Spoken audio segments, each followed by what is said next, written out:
Apoorva colony में सिर्फ अमीर लोग ही रहा करते थे। वहाँ शारदा निवास के नाम पे एक घर था। चूँकि उस दिन रविवार का दिन था, इसीलिए सासू माँ शारदा, ससुर जी प्रसाद और पति रमेश तीनों आके एक साथ डाइनिंग टेबल पे बैठ गए और बहुरानी अनामिका द्वारा बनाए गए संडे स्पेशल कीमा डोसा का इंतजार करने लगे और उसी के बारे में चर्चा करने लगे। हमारी बहू जैसा इतनी वैरायटी का डोसा कोई नहीं बना सकता, और कोई बना भी ले तो उसके तरह लाजवाब, स्वादिष्ट, खुशबूदार तो नहीं बना सकता। हाँ माँ, तुम्हारी बहू का पकवानों का स्वाद लाजवाब है। उसके हाथों से जहर भी अमृत बन जाए। बहुत अच्छा डोसा बनाती है। डोसा खा के तो कोई भी दीवाना हो जाए।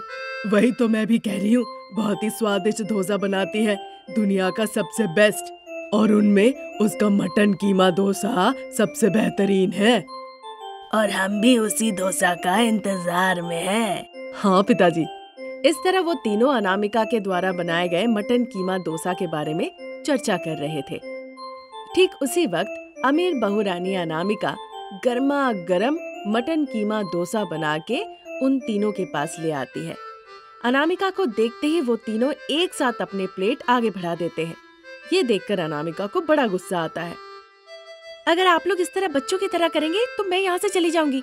चलिए अपने अपने प्लेट अपने पास रखिए। हर संडे का यही कहानी है, वो कहती है। फिर सभी लोग अपने अपने प्लेट अपने पास ले लेते हैं।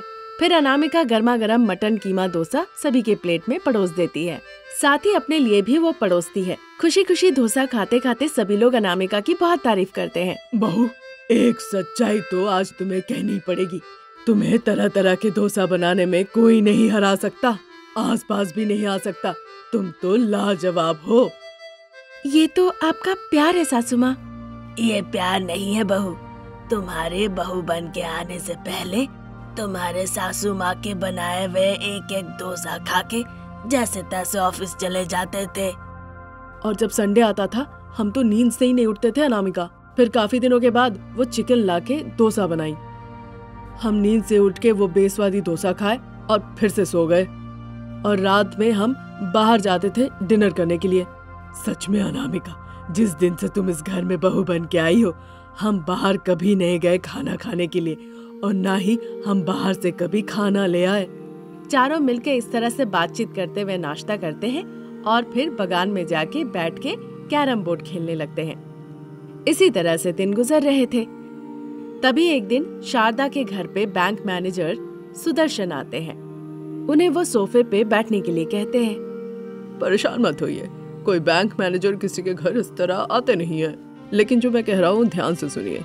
अगर किसी तरह का डाउट या सवाल हो तो आप पूछ सकते हैं। बताइए मैनेजर साहब, आप यहाँ पे क्यों आए? रमेश घर पे नहीं है क्या? वो ऑफिस में है। क्या बात है, बताइए ना सर।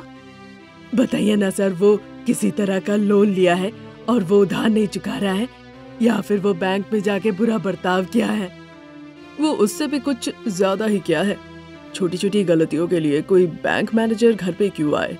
अगर मैं घर आया हूँ इसका मतलब है कि आपके बेटे ने बहुत बड़ी गलती की है। बस ये बात आप समझ लीजिए। क्या उसने कोई जमानत दी है?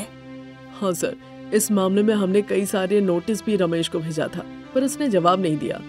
अब आप बुजुर्ग हैं तो इस बारे में आपको बताना जरूरी था, इसलिए मैं यहाँ आया हूँ। आपने यहाँ आकर बहुत अच्छा किया। अब बताइए हमें क्या करना है? रमेश जी अपने दोस्त रामकृष्ण के व्यापार के लिए सारे डॉक्यूमेंट्स के साथ हमारे बैंक में संपर्क किया था। हमने उसे अच्छे से जांच कर ली, सब कुछ था। फिर जब हमने जमानत के लिए सिग्नेचर मांगी तो उन्होंने रमेश को फोन करके वहाँ पे बुलाया। रमेश ने ज्यादा सोचे समझे बगैर ही उन्होंने साइन कर दिया। फिर रामकृष्णा करोड़ रुपए लेकर भाग गया। उनकी बातें सुन के प्रसाद, शारदा, अनामिका तीनों शॉक हो जाते हैं। वो एक दूसरे का मुंह देखने लगते हैं। सुदर्शन इस बात को समझते हुए फिर कहने लगते हैं। इस विषय को लेके मैंने कई दफे रमेश जी से मिला भी था, पर उन्होंने कभी कुछ कहा नहीं। चूंकि आप लोग बुजुर्ग हैं तो मैं इसीलिए आपसे कहने के लिए आया। बुजुर्गों का सम्मान करता हूँ, इसीलिए आप लोगों को बताने आया। वो आपके घर और ऑफिस को सील कर देंगे। आप लोग सड़क पे आ जाएंगे। अगर रमेश पैसे नहीं चुकाते हैं तो उसे अरेस्ट कर लिया जाएगा। ये सुनने के साथ ही अनामिका बहुत परेशान हो जाती है। अरेस्ट क्यों करना? हमें थोड़ा वक्त दीजिए, हम कैसे भी आपके पैसे चुका देंगे। मेरे पति को कुछ नहीं होना चाहिए, हमारा सम्मान नहीं खोना चाहिए, नहीं तो हम बाहर जाके अपना मुंह नहीं दिखा पाएंगे। जब अनामिका ऐसा कहती है तो भरोसे के साथ प्रसाद और शारदा भी बैंक मैनेजर को अनुरोध करते हैं। उनकी बातें सुनकर उन्हें 6 महीने का समय दिया जाता है और फिर बैंक मैनेजर वहाँ से चले जाते हैं। उस रात सभी लोग बहुत परेशान थे। रमेश ऑफिस से लौट आया। सभी एक साथ बैठकर चर्चा करने लगे कि रमेश के द्वारा किया गया इस गलती का कैसे हल निकाला जाए। तभी अनामिका के दिमाग में एक शानदार तरकीब आती है। सासू माँ, पिताजी, अजी सुन रहे हैं? अब हम दिन रात ना देखते हुए बहुत मेहनत करेंगे। मैं गर्मा गर्म कीमा डोसा बनाकर आप लोगों को हॉट बॉक्स में दे दूंगी। आप लोग तीनों अलग अलग 3 दिशाओं में अलग अलग ठेला लगाएंगे और वहाँ पे गर्मा गर्म मटन कीमा डोसा बेचेंगे। ये बेचकर हम उतना पैसा इकट्ठा कर पाएंगे बहू? समय ना देखे माँ जी, मेहनत करेंगे तो सब हो जाएगा। शारदा बहू सही कह रही है, कोशिश करने से हो जाएगा। अगले दिन से ही एक केंद्र पर प्रसाद, दूसरे केंद्र पर शारदा और तीसरे केंद्र पर रमेश बैठकर मटन कीमा डोसा बेचने लगते हैं। और घर पे बैठ के बहू अनामिका गर्मा गर्म मटन कीमा डोसा बनाती है और हॉट बॉक्स में डालकर स्कूटी से वो ले जाकर शारदा, प्रसाद और रमेश तीनों को गर्मा गर्म दे देती है। फिर शारदा, प्रसाद और रमेश उन गर्मा गर्म मटन कीमा डोसा को अपने ठेले में गरम करते हैं और उन्हें बेचते हैं। शारदा, प्रसाद, रमेश का व्यापार बहुत ही कम वक्त में बहुत ही अच्छा चलने लगता है और यहाँ से वो बहुत पैसे कमा लेते हैं। उन पैसों को बैंक मैनेजर को देके अपना सारा कर्ज वो चुकता कर देते हैं। बाद में वो तीनों मिलके मटन कीमा डोसा का एक बड़ा सा रेस्टोरेंट खोलते हैं।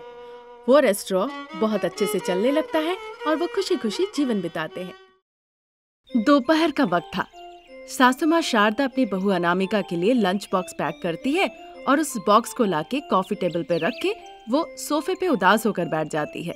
पति प्रसाद शारदा को उस परिस्थिति में देखकर कहने लगते हैं, क्या शारदा इतनी दुखी? तुमसे कुछ खो गया है? इतनी सुस्त क्यों हो? उसने 1000 रुपए लगा के पान पत्ते की खेती की।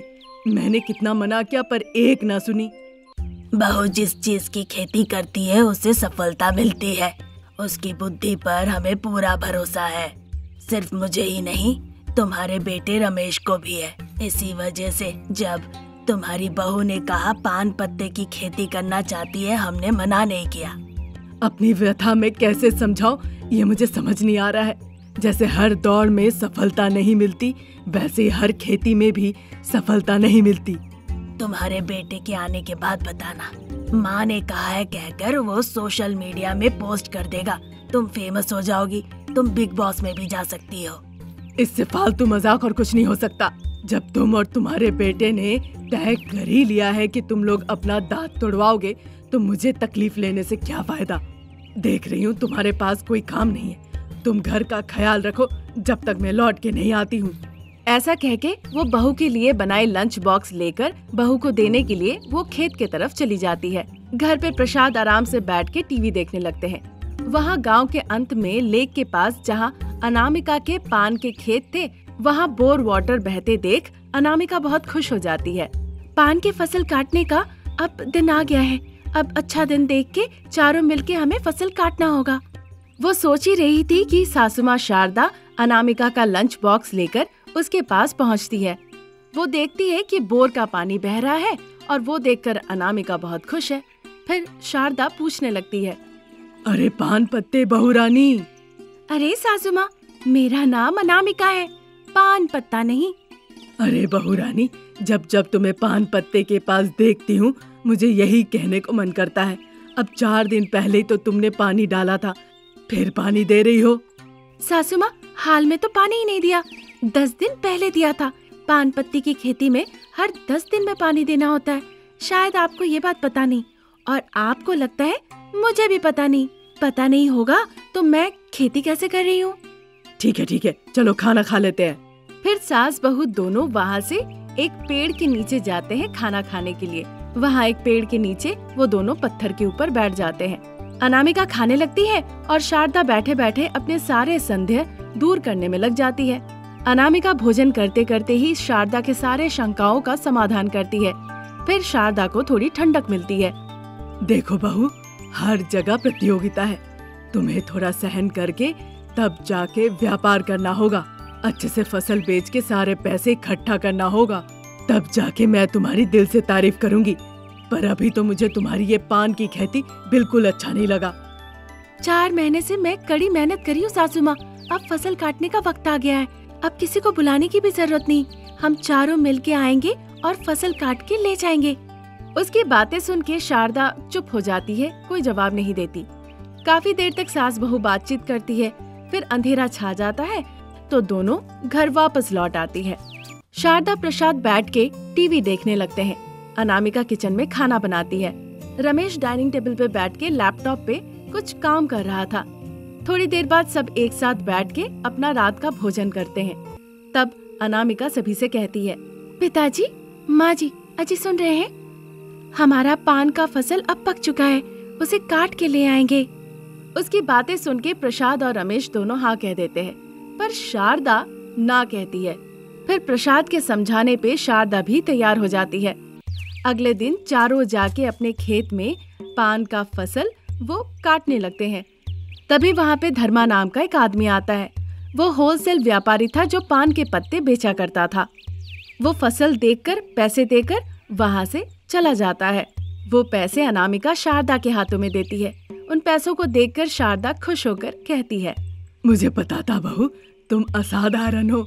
जो ठान लिया वो तुम करके दिखाओगी।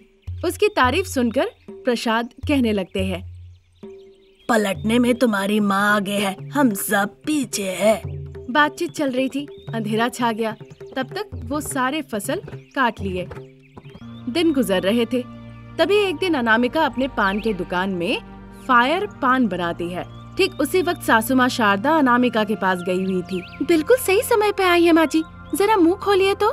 अनामिका की बातों पर बिना सवाल जवाब किए शारदा सीधा अपना मुंह खोल देती है। फिर अनामिका द्वारा बनाया गया फायर पान अनामिका शारदा के मुंह में डाल देती है। शारदा का मुंह ही जल जाता है। बिना चबाए और खाए वो उसे निगल लेती है। रोते रोते शारदा अपना मुंह खोलती है तो सीधा धुआं निकलने लगता है। ये क्या था? ये क्या कर दिया तुमने? फायर पान सासू माँ, हमारे पास पान के पत्ते थे ही तो सोचा पान का दुकान खोलने का। पर यहाँ जो भी ग्राहक आ रहे थे वो नए तरह के पान ढूंढ रहे थे। तभी मेरे दिमाग में ये फायर पान का तरकीब आया। मुझे कुछ पता नहीं था। मैं यहाँ पे आ गई तो तुमने मेरा ही मुंह जला दिया, यही ना बहू? ठीक है ना सासू माँ, जल भी गया तो क्या हुआ, फायर पान है ना। पर कुछ भी कहो बहू, भले ही मेरा मुंह जल गया हो पर पान अच्छा था। एक तरफ पान की खेती, दूसरी तरफ दुकान। तुम बहुत अच्छा कर रही हो बहू। और कोई चारा भी तो नहीं, उनका पुराना दिल बदलवा के नया दिल लगाने के लिए करना ही होगा ना। बहू, तुम्हें ये सब पता था? पता था सासू माँ, इसीलिए तो आपके कहने के बाद भी आपकी बात ना सुन के खेती भी की और साथ ही साथ ये पान का दुकान भी खोला। तुम बहुत अच्छी हो बहू। भगवान तुम्हें आशीर्वाद दे ताकि तुम और मेरा बेटा हमेशा सुखी रहो। फिर सासू माँ वहाँ से चली जाती है। तब से अनामिका पान का खेती भी संभालती है और साथ ही साथ पान दुकान भी चलाने लगती है। उससे पैसे इकट्ठे करती है और इंतजार करती है कि पति को सही हाट मिल जाए। चलिए हम भी मिलके उनके लिए दुआ करते हैं ताकि वो दोनों खुश रहे।